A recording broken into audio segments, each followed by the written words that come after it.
Assalamu alaikum. My name is Hafiza Tamina Kawal and I'm here to teach computer science course to the second year students of Rawalpindi Board.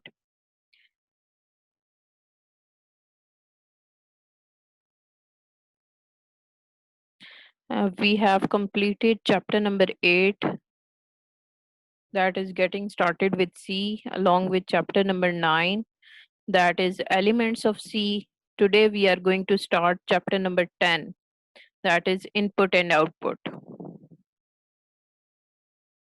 Okay, first we are going to start with the input. The process of giving something to the computer is known as input. Computer के अंदर हम कुछ भी pass on करें या उसको कोई भी इंस्ट्रक्शन दें या कोई भी चीज उसको बताएं, that is actually input. The input is mostly given by the keyboard. ये कीबोर्ड के थ्रू जो है हम इनपुट इसके अंदर पास ऑन कर सकते हैं. The term standard input refers to using to the input using keyboard. हम ये टर्म बहुत फ्रीक्वेंटली यूज करते हैं, दैट इज स्टैंडर्ड इनपुट. तो स्टैंडर्ड इनपुट की जब हम बात करते हैं तो हम कीबोर्ड की बात करते हैं. हमारी जितनी भी प्रोग्रामिंग है वो टाइपिंग के थ्रू होती है. तो टाइपिंग भी जो है वो हम सिर्फ और सिर्फ कीबोर्ड के थ्रू कर सकते हैं. नॉर्मली जो कंप्यूटर की इनपुट डिवाइसेस हैं, that is mouse and keyboard. लेकिन कंप्यूटर जो है वो सारे प्रोग्राम्स बेस्ड हैं, तो उनकी जितनी भी प्रोग्रामिंग है वो सारी की सारी यूजिंग कीबोर्ड होती है. तो स्टैंडर्ड इनपुट जो है वो हमारे पास कीबोर्ड है. अ प्रोग्राम में need certain inputs from the user for working properly. आप कोई भी प्रोग्राम राइट डाउन करते हैं, अभी तक के जो हमने प्रोग्राम्स देखे हैं वो सिंपल यही थे कि कंपाइल करके रन करें और उसकी आउटपुट शो हो जाती है. लेकिन अब हम ऐसे भी प्रोग्राम्स देखेंगे जिनके अंदर हम यूजर से इनपुट लेंगे. यूजर कोई भी हो सकते हैं, यूजर आप भी हो सकते हैं, यूजर मैं भी हो सकती हूँ, जो प्रोग्राम के अंदर आउटपुट या एग्जीक्यूशन टाइम पे कोई भी डाटा इनपुट कर रहे हैं. वो यूजर से कोई भी वैल्यूज ले सकते हैं, तो उसके बाद जो है वो उसकी आउटपुट को शो करेंगे.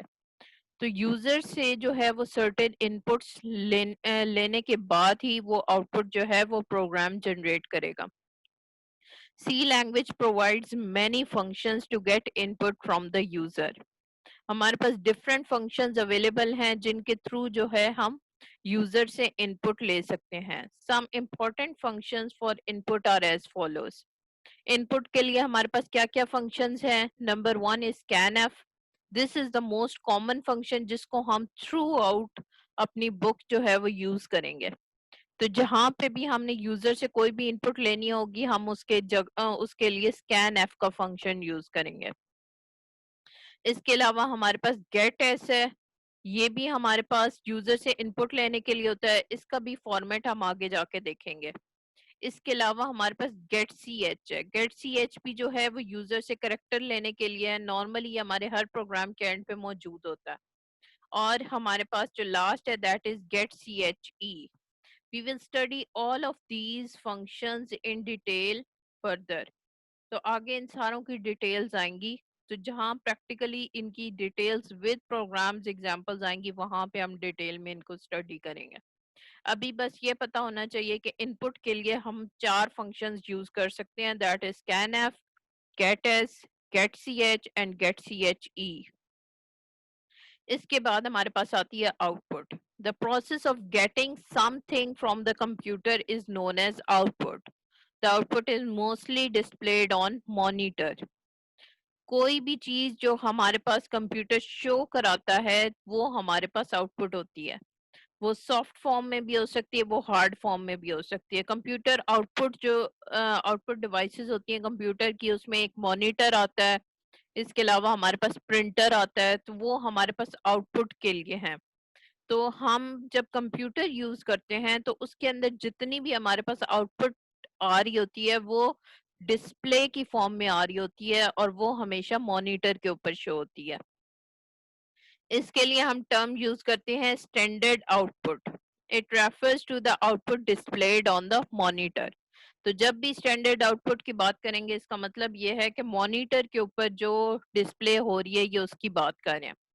The result of a program is the output of that program. किसी भी प्रोग्राम का जो रिजल्ट होगा वो वही होगा जो कि आउटपुट के अंदर शो हो रहा है। हमने पीछे भी प्रोग्राम्स देखे हैं, प्रोग्राम्स के अंदर हम आउटपुट को शो कराते हैं, आगे भी हम प्रोग्राम्स देखेंगे। सारे प्रोग्राम्स का जो result eight the and generate हो रहा होता है वो हम आउटपुट के अंदर शो देख सकते हैं। C language provides many functions to display output to the user. जैसे इनपुट के डिफरेंट फंक्शंस थे, इसी तरह आउटपुट के लिए भी डिफरेंट फंक्शंस हैं in C language. Some important functions for output are as follows. इसके अंदर हमारे पास प्रिंट एफ आता है, हम ऑलरेडी इसको काफी दफा यूज कर चुके हैं। अभी भी आगे जितनी दफा हमने कोई भी चीज डिस्प्ले करवानी है हम हमेशा प्रिंट एफ का फंक्शन ही यूज करेंगे। इसके अलावा हम पुट एस का फंक्शन भी यूज करते हैं। पुट एस का फंक्शन भी, इसकी डिटेल भी आगे आएगी तब हम इसको कवर अप करेंगे। यहाँ पे बस ये बताने के लिए है कि आउटपुट के लिए हमारे पास दो फंक्शंस हैं, one is printf and the second one is putS. The functions used for input and output are stored in the header file. तो इनपुट और आउटपुट फंक्शंस के लिए हम ये वाली हेडर फाइल यूज करते हैं, that is stdio.h, also known as standard input output. तो स्टैंडर्ड इनपुट और स्टैंडर्ड आउटपुट के जितने भी फंक्शंस हैं, ये पीछे scan f, get s, get सी h, get C H e और प्रिंट एफ और पुट एस, अगर ये सारे फंक्शंस में से आपने कोई भी फंक्शन यूज करना है, you have to use this header file. stdio.h का ऊपर राइट डाउन होना बहुत जरूरी है। If a program uses any input or output functions, it is necessary to include this header file in the program. तो अगर इनमें से कोई भी फंक्शन आपने यूज करना है अपने प्रोग्राम के अंदर तो ये हेडर फाइल ऊपर होना जरूरी है। Next we will see what is the printf function. हम printf फंक्शन को पहले तक देख तो रहे थे, लेकिन अब हम इसकी डिटेल्स देखेंगे कि इसके अंदर क्या क्या चीजें इंक्लूड होती हैं।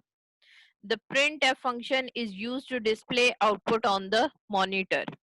हमारी जितनी भी आउटपुट के अंदर एग्जीक्यूशन के बाद आउटपुट डिस्प्ले होती है, वो सिर्फ और सिर्फ वो चीजें डिस्प्ले होती हैं जो printf फंक्शन के अंदर लिखी हुई होती हैं। तो printf फंक्शन के अंदर जो जो चीज होगी वो ही हमारी सिर्फ आउटपुट में डिस्प्ले होगी। सो ये डिस्प्ले कर क्या क्या सकता है? इट कैन डिस्प्ले टेक्स्ट, एक तो टेक्स्ट डिस्प्ले कर सकता है, इसके अलावा it can display constants display हो सकते हैं, और values of variables, values different variables की वैल्यूज होती हैं, हम उनको भी डिस्प्ले करा सकते हैं on screen in specified format. इसके लिए एक स्पेसिफिक फॉर्मेट फॉलो होता है जब भी आपने वैल्यूज ऑफ वेरिएबल्स शो करनी हो ऑन द स्क्रीन, तो वो अभी हम देखेंगे कि उसके लिए हम कौन सा फॉर्मेट यूज करते हैं। तो प्रिंट एफ क्या क्या चीजें जो है वो डिस्प्ले कर सकता है? एक तो टेक्स्ट को कर सकता है, कॉन्स्टेंट्स को कर सकता है, और वैल्यूज ऑफ वेरिएबल्स को कर सकता है। ये तीन चीजें जो हैं इसके अंदर डिस्प्ले होती हैं। ऑफ कोर्स इसके अंदर एक्सप्रेशंस भी आप राइट डाउन कर सकते हैं। आपने कोई भी चीज एज इट इज डिस्प्ले करवानी है, आप प्रिंट एफ का फंक्शन यूज कर लें। कोई वैल्यूज पास ऑन करानी है उसके लिए भी प्रिंट एफ का फंक्शन यूज हो सकता है। It is most commonly used to display output in C language. Okay, there is always an error whenever I try to type C, it just write down SEE. We are doing it with the C language.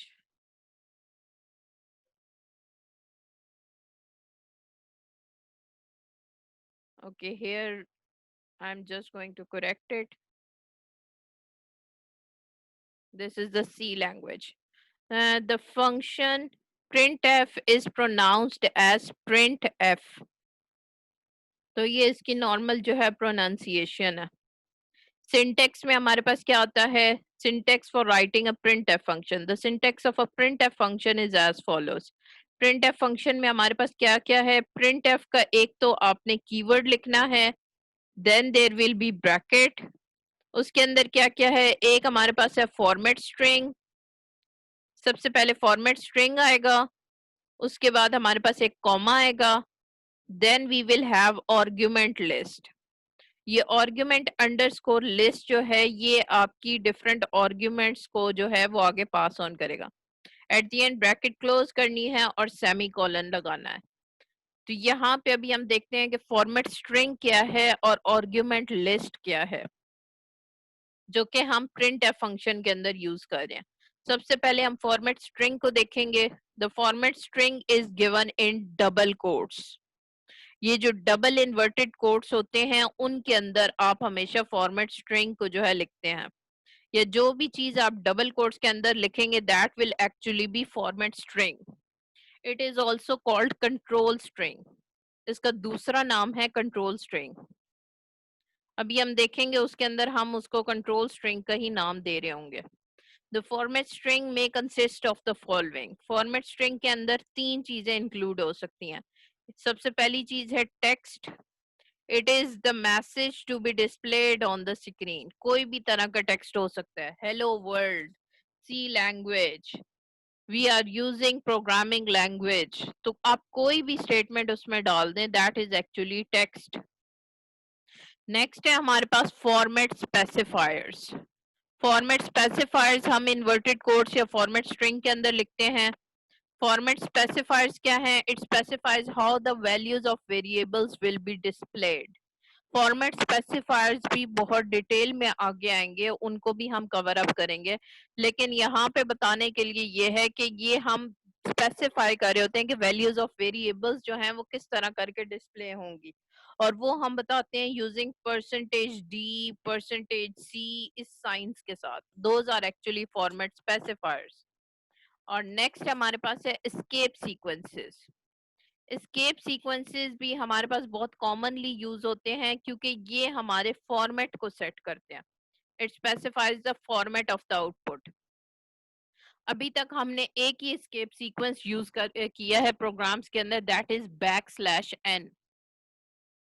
ये आपकी statements के अंदर जो था यूं इस तरह करके बैकस्लैश n लिखा हुआ था। बैकस्लैश n जो था that actually defines escape sequence for new line. जब आप बैकस्लैश n लिखते हैं तो इसका मतलब यह है कि वो नेक्स्ट लाइन के ऊपर चला जाए। नेक्स्ट हमारे पास है आर्गुमेंट लिस्ट। ये तो अभी पहली चीज थी फॉर्मेट स्ट्रिंग। अब हम सेकंड चीज देख रहे हैं, that is argument list. Argument list में क्या होता है? The argument list consist of constants, variables और एक्सप्रेशंस। इसमें हम डायरेक्ट कांस्टेंट्स भी डाल सकते हैं, हम वेरिएबल्स भी लिख सकते हैं, हमने पूरा एक्सप्रेशन लिखना है तो हम पूरा एक्सप्रेशन भी लिख सकते हैं। तो ये तीनों चीजें आपकी आर्गुमेंट लिस्ट में इंक्लूड हो सकती हैं। Whose values are to be printed on the screen. ये वो चीजें हैं जिनकी वैल्यूज हमने प्रिंट करवानी है स्क्रीन के ऊपर। हम प्रिंट एफ के अंदर डायरेक्ट वैल्यूज पास ऑन कर सकते हैं, लेकिन हो सकता है कि ऊपर से कोई वैल्यू कैलकुलेट होके आ रही हो, तो वो कैलकुलेशन के बाद जो वैल्यू हमने डिस्प्ले करानी है वो वैल्यूज इजीली आर्गुमेंट लिस्ट के थ्रू जो है वो पास ऑन हो सकती है। Each argument in the list is separated by a comma. ये बीच में कॉमा लाजमी डालना है, अगर कॉमा मिस कर देंगे तो वो उससे भी एरर जनरेट होगा। The value of the argument is printed according to the corresponding format specifier given in the format string. तो according to the format specifier जो आपने अपने फॉर्मेट स्ट्रिंग में मेंशन किया हुआ होगा उसके अकॉर्डिंगली जो है ये उसके अंदर वैल्यूज को जो है वो पास ऑन करेगा। ये भी अभी हम इसकी एग्जांपल अभी आगे देखेंगे। Different format specifiers are used for different types of values. हमारे पास डिफरेंट डेटा टाइप्स के लिए डिफरेंट फॉर्मेट स्पेसिफायर्स हैं। वो अभी हम देखेंगे कि इंटीजर के लिए अलग होते हैं, करेक्टर के लिए अलग होते हैं, स्ट्रिंग के लिए अलग होते हैं, फ्लोट के लिए अलग होते हैं। The use of argument list is optional. अच्छा, ये चीज भी इंपॉर्टेंट है हमारे पास कि ये जो है आर्गुमेंट लिस्ट को राइट डाउन करना, it is actually optional. Format string को राइट डाउन करना ये मस्ट है कि आप डबल कोट्स के अंदर कुछ ना कुछ लाजमी मेंशन करें, चाहे आप खाली स्पेस ही छोड़ दें, वो एक्चुअल में आप कुछ मेंशन कर रहे होते हैं। तो अगर आपने प्रिंट एफ का फंक्शन यूज करना है तो डबल कोट्स के अंदर आपको फॉर्मेट स्ट्रिंग जो है वो मेंशन करना जरूरी है, चाहे आप eight the and argument list डालें या ना डालें। वो आप फॉर्मेट स्पेसिफायर्स डालेंगे तो तब आप आर्गुमेंट लिस्ट देते हैं। अगर फॉर्मेट स्ट्रिंग के अंदर फॉर्मेट स्पेसिफाइड ही नहीं है तो आर्ग्यूमेंट लिस्ट देने की जरूरत ही नहीं है। अच्छा, आर्ग्यूमेंट लिस्ट जो है फॉर्मेट स्ट्रिंग के साथ हमारे पास 3 वेज से हम यूज करते हैं। Using format string without argument list, using format string with single argument and using format string with multiple argument. अभी हम तीनों को बारी बारी देखेंगे कि ये किस तरह यूज हो रहे हैं। सबसे पहले हमारे पास है using format string without argument list. Without argument list का मतलब ये है कि इन्वर्टेड कोट्स के आगे कॉमा के बाद कोई भी चीज नहीं है। तो following message example displays a simple message using printf function. तो printf की ये जो डबल कोट्स हैं इनके अंदर हम जो भी राइट डाउन करेंगे वो एज इट इज इसको डिस्प्ले कर देगा। That is actually hello world. तो हेलो वर्ल्ड जो है वो हमने यहाँ पे राइट डाउन किया है। This is actually the control string. ये जितनी इन्वर्टेड कोट्स के अंदर वाली चीज है that is actually known as control string. In the above example, the printf function contains only format string. printf के अंदर सिर्फ और सिर्फ format string है, इसके अंदर argument list नहीं है। There is no argument list, format specifier और escape sequence। इसके अंदर और कोई भी चीज नहीं है, सिर्फ text मौजूद है। It will display the message hello world on the screen। अच्छा, हमने inverted quotes print F function के लिए देने होते हैं, लेकिन आउटपुट में ये इन डबल कोट्स जो हैं वो कभी भी डिस्प्ले नहीं होते। आउटपुट के अंदर ये सिर्फ अंदर वाली चीज डिस्प्ले होती है। पर यहाँ पे ये सिर्फ बताने के लिए है कि हेलो वर्ल्ड जो है वो हमारे पास डिस्प्ले हो जाएगा।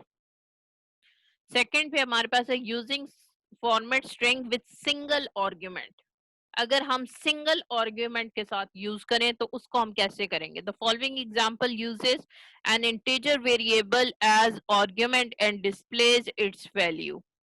सबसे पहली चीज, इन्वर्टेड कोट्स के अंदर ये जितनी भी चीज है that is actually control string. तो ये सारी की सारी जितनी भी है ये हमारे पास कंट्रोल स्ट्रिंग कहलाएगी। इसके अलावा जो फॉर्मेट स्पेसिफायर यूज हो रहा है वो हमारा यूज होता है विद आर्ग्यूमेंट लिस्ट। यहाँ पे हम सिंगल आर्ग्यूमेंट पास ऑन कर रहे हैं क्योंकि हम value of integer variable show कर रहे हैं, तो इसलिए we have used percentage d. Percentage d stands for decimal integer, जो कि इंटीजर की वैल्यू पास ऑन करने के लिए है। और इसका वेरिएबल एट द एंड आपने लाजमी मेंशन करना है, दैट इज वेरिएबल एम। कोई भी वेरिएबल हो सकता है जो ऊपर आपने डिफाइन किया हुआ। जो वेरिएबल आप डिफाइन करेंगे वो ही वेरिएबल जो है वो आपने यहाँ पे भी मेंशन करना है। जिस वेरिएबल की वैल्यू आप पास ऑन करनी है उस वेरिएबल को कॉमा के बाद लाजमी मेंशन करना है। इन्वर्टेड कोट्स खत्म करने हैं, फिर कॉमा डालना है और फिर वेरिएबल का नाम लिखना है। In the above example, the format string contains percentage d।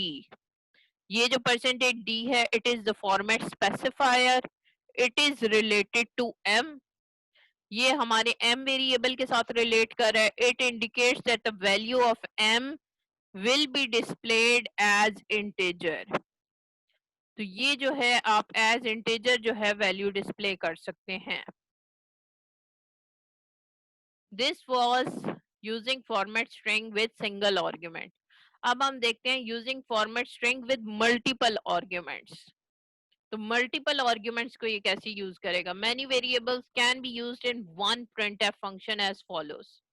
printf के अंदर हमारे पास क्या है? Your marks are percentage d and grade is percentage c. तो यहाँ पे हमारे पास है ये जितनी भी अंडरलाइन के साथ चीज मेंशन है, this is actually the control string जो कि सारी की सारी यहाँ पे शो हो रही है। तो ये हमने सबसे पहले कह दिया this is the control string. Argument list क्या है? जो कॉमा के बाद चीजें हैं, एम और G, these are the argument list जो कि हमने कहा है मल्टीपल आर्ग्यूमेंट्स। इसके अलावा हमारे पास क्या है? अच्छा, इसके अंदर हमारे पास दो फॉर्मेट स्पेसिफायर्स यूज हो रहे हैं।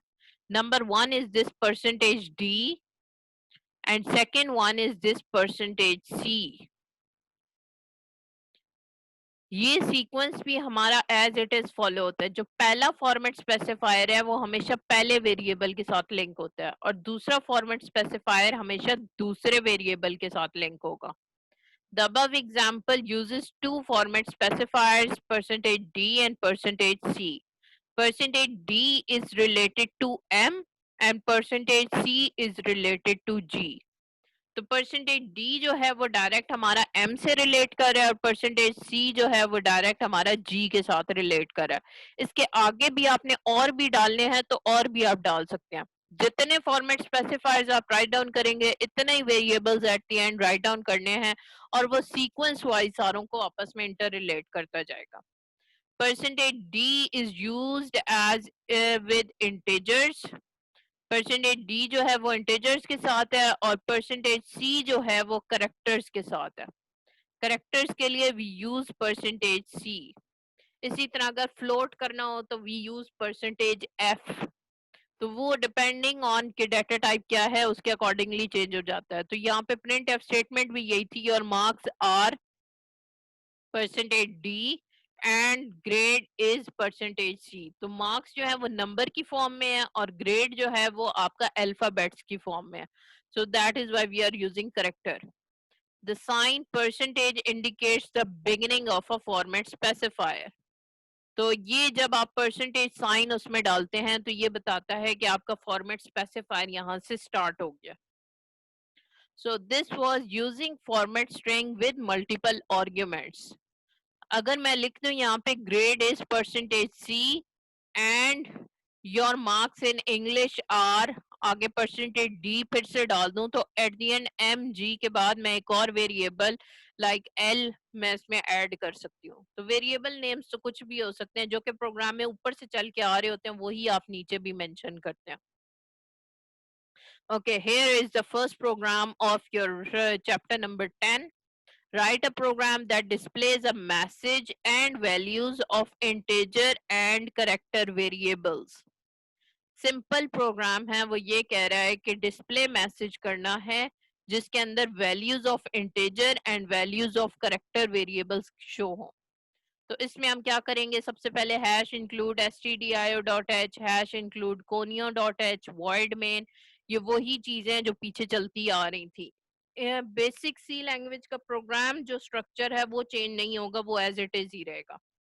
इसके अंदर हम क्या कर रहे हैं, क्योंकि हमने वैल्यूज ऑफ इंटीजर वेरिएबल लेने हैं तो we will write int n is equal to 10 unless आपको क्वेश्चन में आउटपुट गिवन हो कि आपकी आउटपुट कैसी होनी चाहिए, आप कोई भी वैल्यू ले सकते हैं।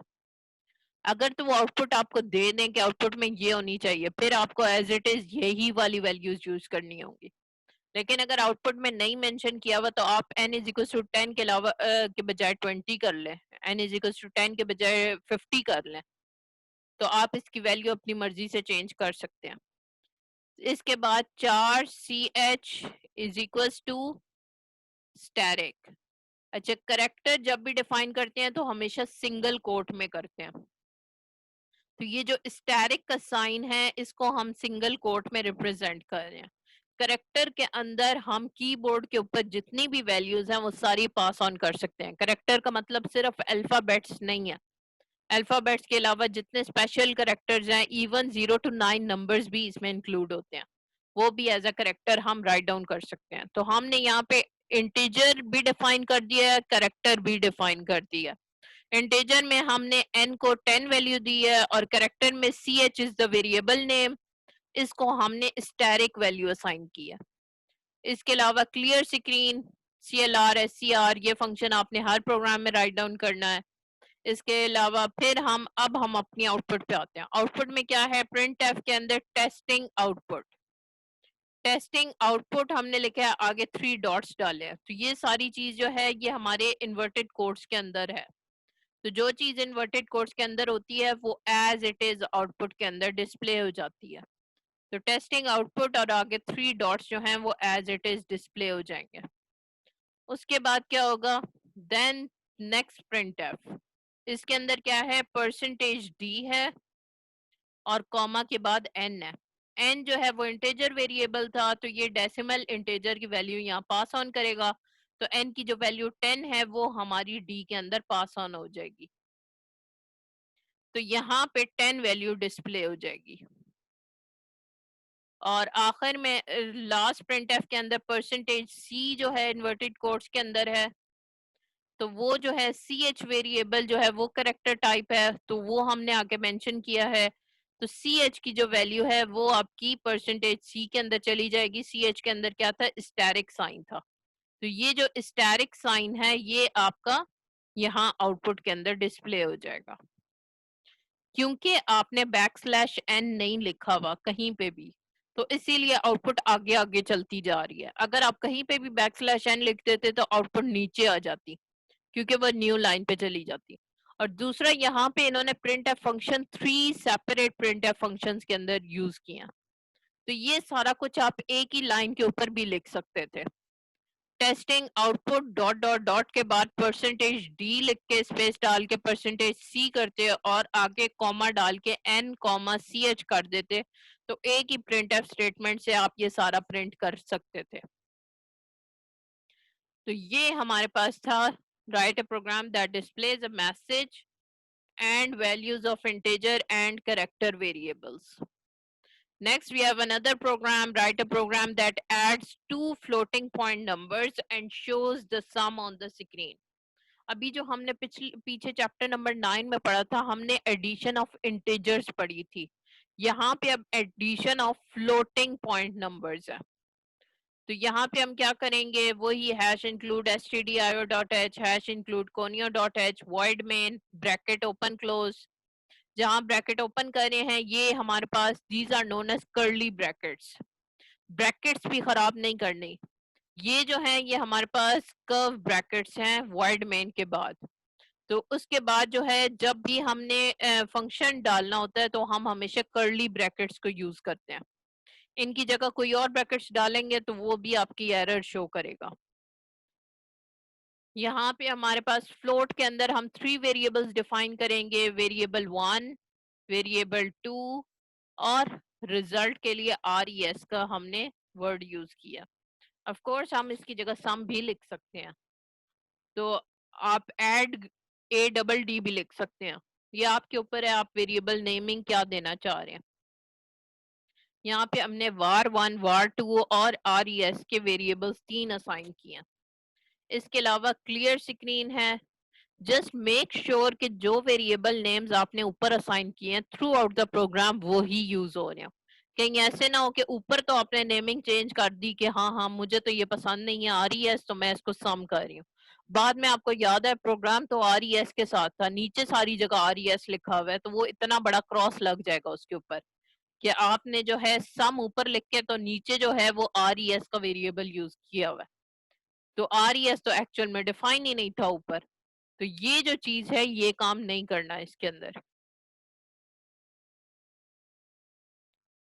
अच्छा, हमारे पास वेरिएबल 1 किया, वेरिएबल 2 किया, इसकी जगह A और B भी असाइन कर सकते हैं, ज्यादा इजी किया जा सकता है। RES, अच्छा वेरिएबल 1 को हम सबसे पहली वैल्यू असाइन कर रहे हैं, दैट इज 24.27। अगर तो क्वेश्चन में गिवन है कौन सी वैल्यू लेनी है तो फिर वो एज इट इज वैल्यू आपको लिखनी पड़ेगी, लेकिन अगर नहीं गिवन तो आप अपनी मर्जी से कोई भी फ्लोटिंग पॉइंट वैल्यू ले सकते हैं। 36.67, 54.23, कोई भी वैल्यू उठा के डाल दें। वेरिएबल 2 को वैल्यू असाइन की हुई है 41.50। तो ये एक्चुअल में वैल्यूज को आपको रट्टा मारने की जरूरत नहीं है।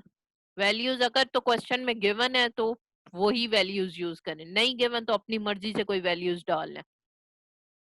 इसके बाद हम RES रिजल्ट का फंक्शन, यहाँ पे हम फॉर्मूला लगा रहे हैं वेरिएबल 1 प्लस वेरिएबल 2 और सेमीकोलन। यहाँ पे हर चीज के एंड पे सेमीकोलन लाजमी आना। तो ये जो है ये हमारे पास जो है वो फॉर्मूला पुट इन हो गया। अब हमने इसको आउटपुट में डिस्प्ले कराना है। अब ये आउटपुट में देखें इसके अंदर किस तरह करके डिस्प्ले हो रहा है। पहले वेरिएबल 1 की वैल्यू आ रही है 24.27, फिर प्लस का साइन है, फिर 41.50, फिर इक्वल्स टू का साइन है और फिर इन दोनों का सम आ रहा है।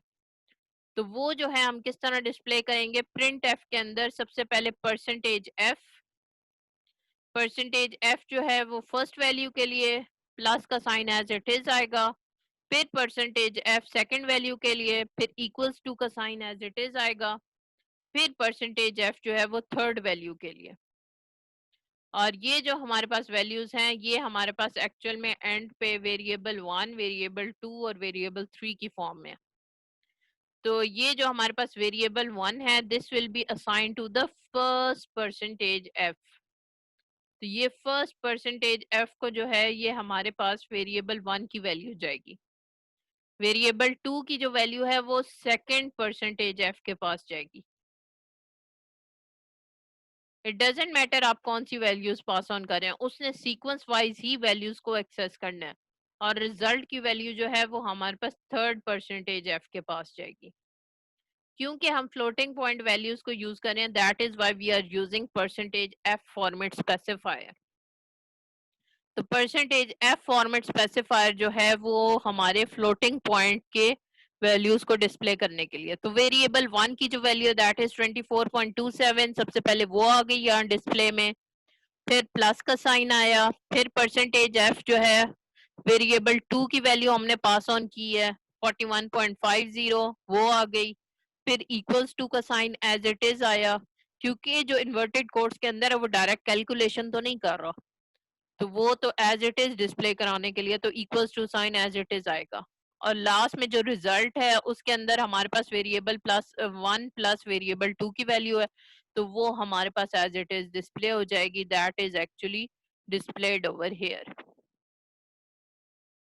So this was the program which shows the addition or sum of two floating point numbers. Okay, that is it for today. Thank you for listening. In case of any queries, you can left it in the comment section below. I will get back with you on that one. Thank you for listening, and Allah Hafiz.